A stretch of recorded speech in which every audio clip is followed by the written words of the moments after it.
Reminiscences of Gandhi ji by Gopinath. Question देना भूल गए, आप दे दीजिएगा। Reminiscences of Gandhi ji 1951 is a memoir by Gopinath. Memoir कहते हैं यादगार को। Reminiscences मीन्स, इसका क्या मतलब है? Description of something that somebody remembers about the past. मतलब पुरानी बातों को याद करने को कहते हैं रिमिनिसेंसेस। तो ये गोपीनाथ का रिमिनिसेंसेस है गांधी जी के बारे में। हम पेज 2 में आए हैं, आज हम अकेले हैं, ठीक है।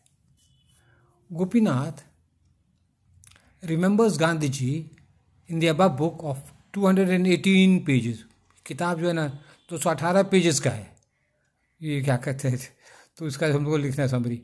This book is non fictional prose. This book deals with, non fictional क्या होता है? Actual people, places and events. Non fiction होता है कहानी नहीं, सच्चे लोग इसमें है, सही हैं, जगह भी सही है, घटनाएं भी सही हैं। तो यही हो गया non fictional prose. The focus of the book is on how Assam became a part of India. ये किताब में क्या दिखाया गया है कि असम जो है कैसे भारत में रह गया। खतरा था कि पाकिस्तान में चला जाएगा, खतरा था कि ये चाइना में चला जाएगा, लेकिन कैसे बच गया ये। Nehru was from Kashmir. तो नेहरू कश्मीर के थे। He wanted that Kashmir should be a part of India. उनकी इच्छा थी कि कश्मीर जो है ना भारत में रह जाए, क्योंकि ठीक है। He could not give full attention to Assam, और इस कारण से वो असम पर पूरा ध्यान नहीं दे सके। गोपीनाथ सॉ द डेंजर, वो खतरा समझ गए, तेज होशियार आदमी थे ये। Assam had the danger of going to Pakistan. Worse still, और क्या खतरनाक था, Assam had the danger of going to China, और चाइना में भी जा सकता था। Gopinath did not get any help, अब पेज 4 में हमारे हैं, did not get any help from National Congress. तो गोपीनाथ को नेशनल कांग्रेस से मदद नहीं मिली। He got help from Gandhi ji, और लेकिन गांधी जी उनको मदद किए। Gopinath was a strong follower of Gandhi ji, और गांधी जी के ये पक्का चेला थे। द फॉर्मर यूज्ड, मैंने गांधी, फॉर्मर किसे रहा है? फॉर्मर है, ये फॉर्मर जो पहले गोपीनाथ है और गांधी जी। तो फॉर्मर मैंने इसके लिए आ रहा है Gopinath. Used non violence as a political tool.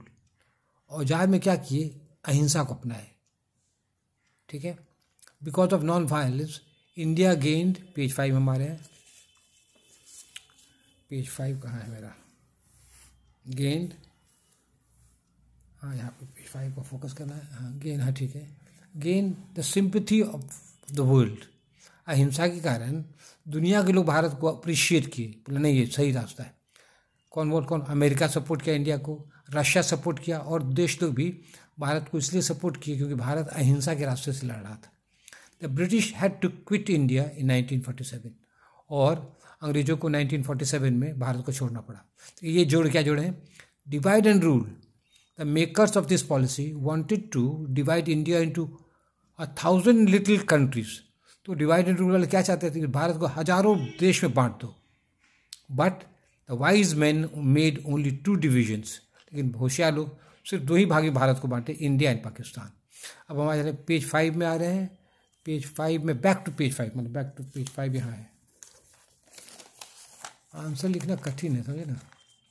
Because of Gopinath and the supporter of Gandhi ji, Assam is now a part of India. देखिए गोपीनाथ के कारण, गांधी जी के कारण क्या हो गया, ये जो है ना भारत जो है, नहीं असम जो है भारत का एक अंग है। Because of Gopinath and the supporters of Gandhi ji, Assam is now a part of India. The policy of non violence was admired by the world. वो दुनिया के लोग ना भारत के नॉन वायलेंस को पसंद किए। गांधी वॉज कॉल्ड, अब हमारे पेज 6 में, कॉल्ड, क्या कहा गया गांधी को? The greatest man in human history. मानव इतिहास में सबसे महान आदमी जिसको माना गया। कुछ लोग कहते हैं, अब जो भी है कोटेशन ये है, had Gandhi ji advise violence the Indians would have been massacred by the British guns, cannons and bombs. यदि गांधी सलाह देते हथियार उठाओ तो क्या होता?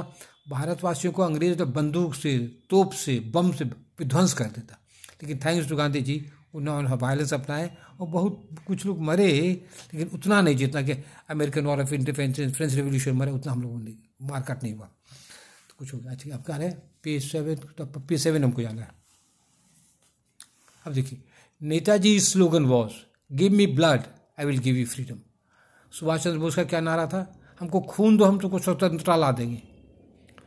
Very few Indians were ready to give blood, लेकिन भारतवासी भी खून खराबी नहीं चाहते वो लोग, तो बहुत कम ही लोग नेताजी का साथ दे पाए। कुछ लोग दिए, हाँ कुछ लोग दिए, लेकिन सब नहीं दे पाए। But many followed Gandhi ji, लेकिन गांधी का अनुसरण करने वाला, गांधी को मानने वाले लाखों लोग हो गए, एकदम उनको भीड़ लग जाती थी। Gandhi ji woke up the whole nation including the people of Assam. तो गांधी जी क्या किए? पूरे देश भारतवासियों को जगा दिए और असम के वासियों को भी जगा दिए। अब हमारे पेज 8 में, Gandhi ji was the man who stirred 300 million people to revolt and shook the foundation of the British Empire। ये कोटेशन दीजिएगा। तो गांधी जी वही आदमी थे जो जगा दिए, जगा दिए 300 मिलियन पीपल टू रिवोल्ट। इतना 300 मिलियन बता के सबको वो जगा दिए टू रिवोल्ट, सब क्रांति कर गया, आंदोलन करने लगा, इनकलाब जिंदाबाद, ये सब असल में खादी पर ही बहुत सारा सब पूरे देश को जगा दिए। And shook the foundation of the British empire, और अंग्रेज शासक का नीम को हिला दी वो। अब क्या है? Reminiscences of Gandhi ji by Gopinath is a tribute to Gandhi ji. ये क्या है? ये ऐसी जो किताब जो है गांधी जी के आदर और सम्मान में लिखा गया है। That's all, thank you.